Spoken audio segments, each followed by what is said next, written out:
Say you have to thank an uncle you don't like very much, or you're calling off the wedding but you're staying in touch, or your sister's dating someone who's suspiciously gay, or you killed your neighbor's cat and you don't know what to say. You find yourself attracted to your brother's old flame, or you're called your current lover by another one's name. Just send your situation in a letter to me, cause you've got a greeting card emergency. Hello, and welcome to Greeting Card Emergency, where you send in your greeting card emergencies and I try and write you a greeting card. Before I go into today's request, I wanted to point out that I've been getting a lot of email at greetingcardemergency@gmail.com. Thank you very, very much as people send in their requests. I can't use most of them, and I thought I would explain why. The ones I can't use, they're either, one, just regular cards, like, I've got a nephew, he's having a birthday, he really likes trains. You don't need me for that. Go to the card store, get a nephew card with a train on it. There's hundreds. The second kind is more like, do you have a card to like make people feel bad for being assholes? You know, I want a card that says, you suck, you're mean, or something like that. And the answer is no. I won't be doing those kinds of cards. In fact, sending a card to someone you hate is not only mean, it's kind of weird mean. I'm not sure why you would do it. Just ignore them.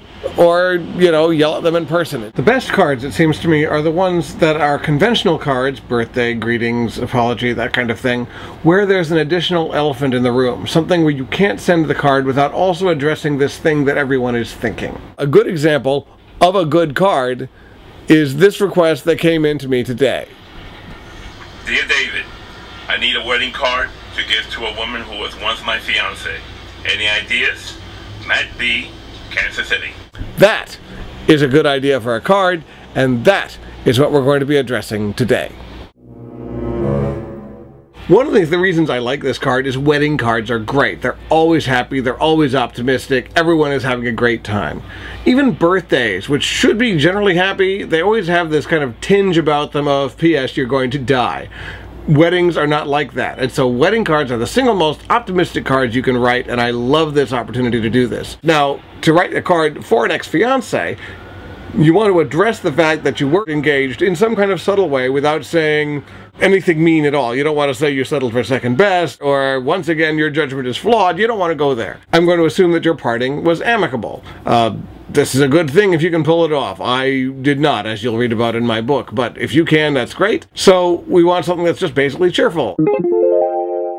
I was thinking about making this cartoon animals on the cover, sort of neuter characters, but I realized what I want is a wedding illustration, and there's no way to do that without having a veil on one and a suit on the other. It's sort of gendering of the characters in question. I happen to know this is a guy writing to a woman who is presumably straight, or he would have mentioned it.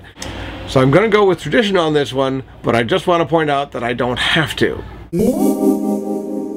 The card that I've come up with is a very specific visual joke. It is this. As you can see, it says, things happen for the best. And then sometimes they get even better. And as you can see, she's now holding a groom, he's holding a present. The present has a tag that says, hooray, and at the bottom it says, congratulations on your wedding.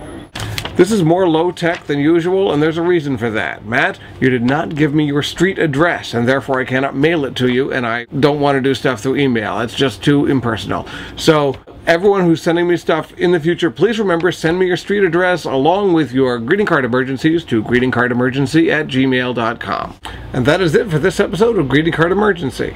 I hope it has made your day slightly more pleasant.